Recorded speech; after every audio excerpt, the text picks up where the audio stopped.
Bonjour et bienvenue. Aujourd'hui, je vous propose une petite interview. L'interview de Stéphane Gallas, qui a notamment écrit Un single chez Michel Lafon et au livre de poche, Les ombres de Salem chez Michel Lafon et au livre de poche, et Métamorphosis, pour l'instant chez Michel Lafon.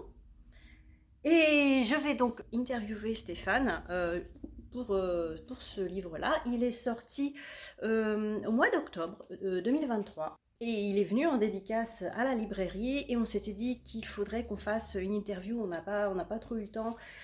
Et donc maintenant, je me décide à faire l'interview avec Stéphane. Bonjour Stéphane, comment vas-tu? Ça va bien, merci beaucoup, merci pour ton invitation et puis écoute, je suis prêt à répondre à toutes tes questions.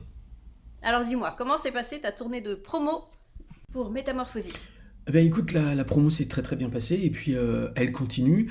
Je serai au Festival du Livre de Nice le 31 mai et le 2 juin prochain. Ensuite, ce sera au tour de Metz, vers Annecy, pour le Salon Livresse. Ensuite, ce sera en septembre à Étrange Grande et à Psypolar dans la région de Strasbourg. Voilà, et Étrange Grande toujours en Moselle. Voilà, la Moselle en force. Merci à elle. Voilà. Et donc, peux-tu nous présenter ton roman, Métamorphosis, un thriller, hein, pour celles et ceux qui ne connaîtraient pas? Ok, alors Métamorphosis, donc c'est le troisième roman d'une série autour d'un détective qui s'appelle Wilfrid Bosco qui travaille pour la police de Boston. Et ce policier est amené par les événements à travailler avec une médium qui s'appelle Amanda Lucia Alvarez. Tous les deux, ils forment un duo assez atypique et ils sont tous les deux confrontés à des histoires étranges. Amanda est médium. Wilfrid Bosco, lui, est plutôt hermétique à tout ce qui est ésotérique. Voilà, donc l'idée de mes thrillers, en fait, c'est de proposer deux lectures différentes selon que tu sois de la team Wilfrid Bosco ou de la team Amanda. Dans Métamorphosis, l'histoire démarre dans une toute petite ville du Massachusetts, Granville, où apparaît une forme étrange. On est autour du 31 octobre, d'Halloween. Une forme étrange apparaît dans les jardins. Un homme masqué, enfin avec une capuche, et puis de cette capuche sort une lueur rouge. Les gens pensent que c'est une sorte de happening ou voilà, ou des gamins qui s'amusent à faire peur puisque Halloween approche. On pense aussi peut-être que ça peut être la production d'un film qui essaye de faire une publicité, un peu de buzz. Voilà, certains ont peur, d'autres s'en amusent. Et puis un soir, des caméras de vidéo montrent ce même personnage sortant d'une maison et il laisse derrière lui une famille qu'il vient d'égorger. Voilà, pourquoi cette famille, qui est ce personnage, que veut-il. Voilà, l'histoire démarre à ce moment-là et en parallèle, donc bien sûr Wilfrid Bosco arrive sur cette enquête et en parallèle Amanda Lucia Pia Alvarez, dans la forêt de Granville, découvre un charnier humain. Voilà, elle a l'intuition que les choses sont liées. Bien évidemment, elle n'aura pas tort, mais ça sera bien plus grand et bien plus compliqué que ça. Voilà. Et donc l'inspecteur Bosco, qu'on rencontre déjà dans les deux premiers opus, il semble un petit peu plus mis en avant dans ce tome-ci. Est-ce que c'est juste une impression de ma part?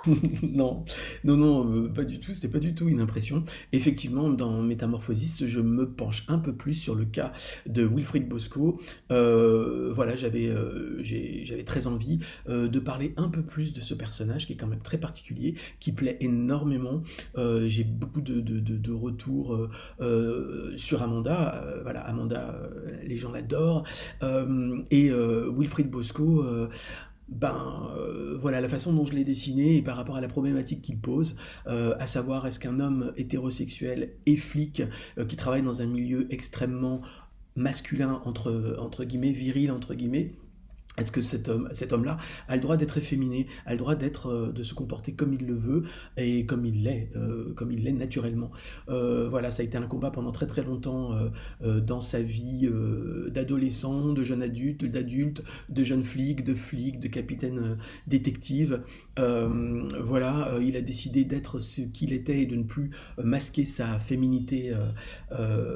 Voilà, donc les gens adorent et les lecteurs et les lectrices me posent beaucoup de questions dans les salons autour de ce personnage. Et voilà, bah, j'avais envie de répondre à cette demande et à cette curiosité autour de ce personnage que j'adore. Voilà. Lors d'une précédente interview, on avait vu que tu étais passionné par le cinéma et que ça avait d'ailleurs une influence sur tes textes.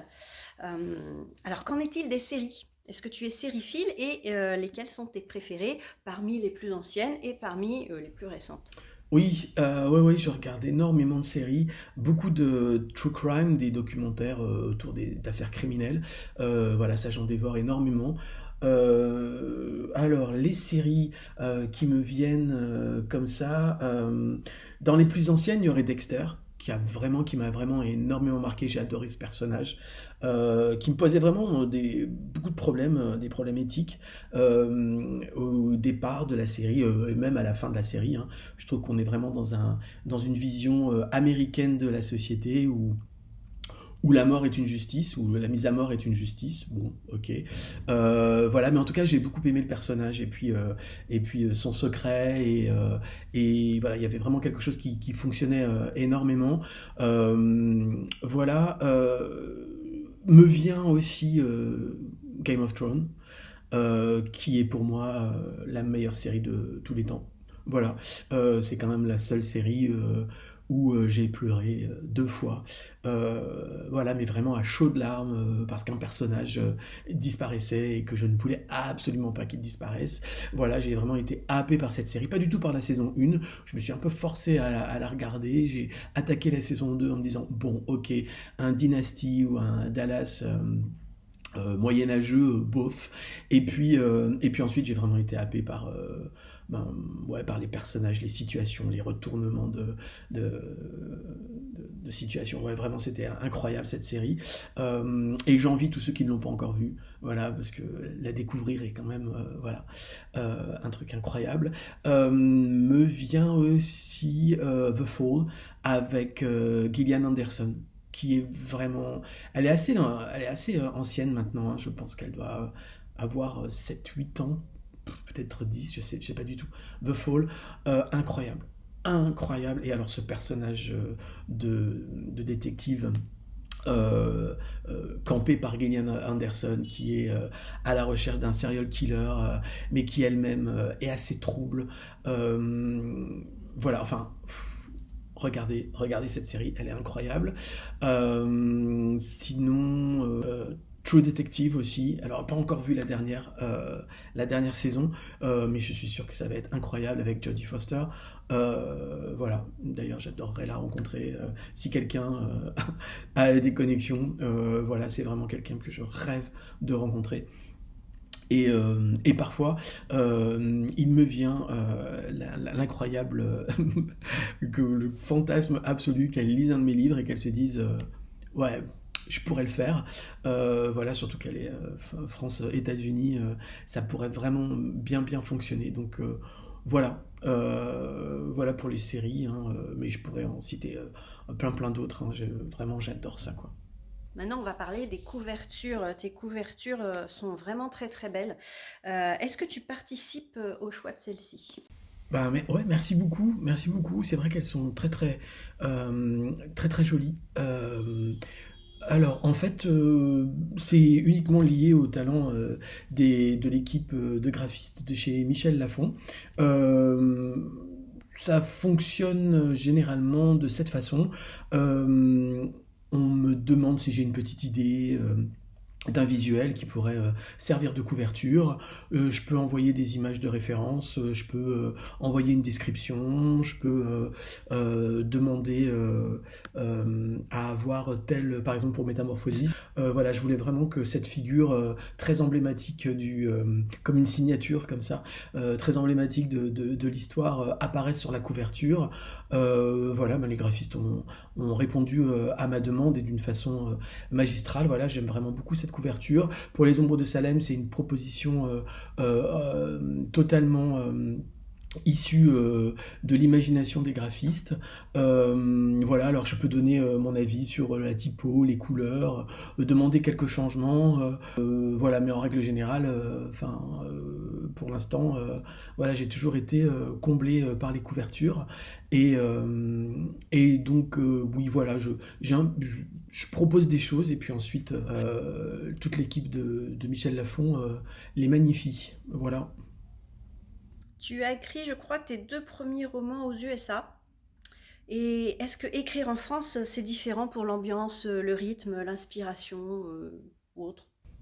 Bah écoute, non, pas particulièrement. À partir du moment où je suis dans une histoire, que je la développe, que je deviens un personnage puis l'autre, que je passe d'une scène à une autre, peu importe ce qui se passe autour de moi, j'ai juste besoin de mon bureau, de mon ordinateur, de mon petit Mac, mon meilleur ami, et voilà, pour le reste, non, non. Donc vraiment, l'endroit où j'écris importe peu.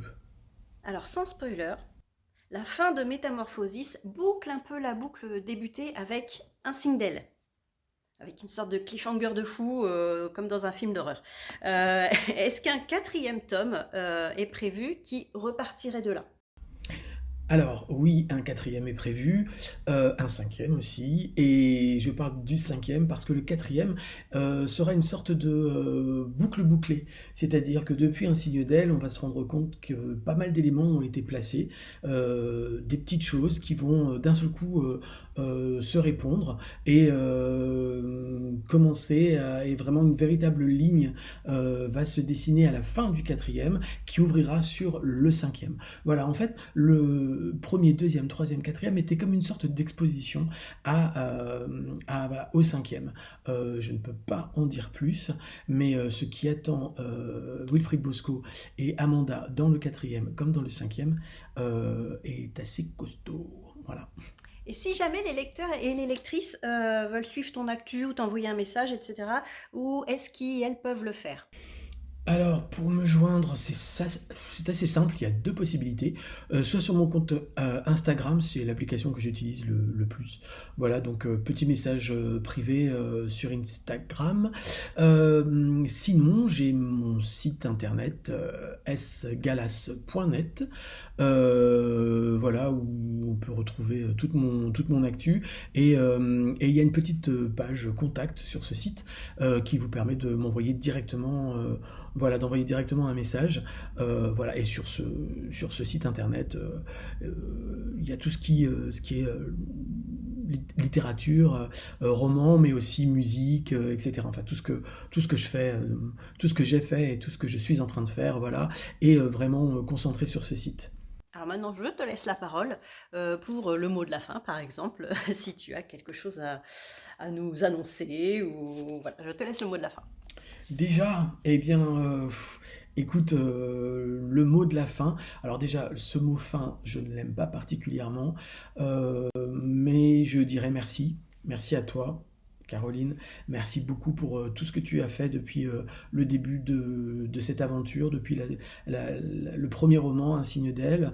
Voilà, tu es là et puis tu aides beaucoup à faire connaître mon univers. J'en profite d'ailleurs pour remercier tous les Instagrammeurs, Instagrammeuses, Bookstagrammeuses qui ont permis de faire connaître mes romans. Voilà, sans eux, l'histoire n'aurait certainement pas été la même. Et voilà, ça a été une aide précieuse Voilà, merci à toutes et à tous. Et puis des annonces. Là, le quatrième est terminé. Voilà, je pense déjà au cinquième, mais entre-temps, il y aura certainement un petit roman en littérature blanche. Voilà. Et puis, très certainement et même sûrement, un petit EP, voilà, 5 titres que j'ai composé avec Alteran, mon ami de toujours, et qui m'avait aidé à composer la bande originale de Métamorphosis. Pour ceux qui l'ont lu, vous savez qu'il existe une bande originale qu'il est possible d'écouter en même temps que qu'on lit le roman. Voilà, donc de la musique, encore de l'écriture, voilà, pas mal de choses à venir.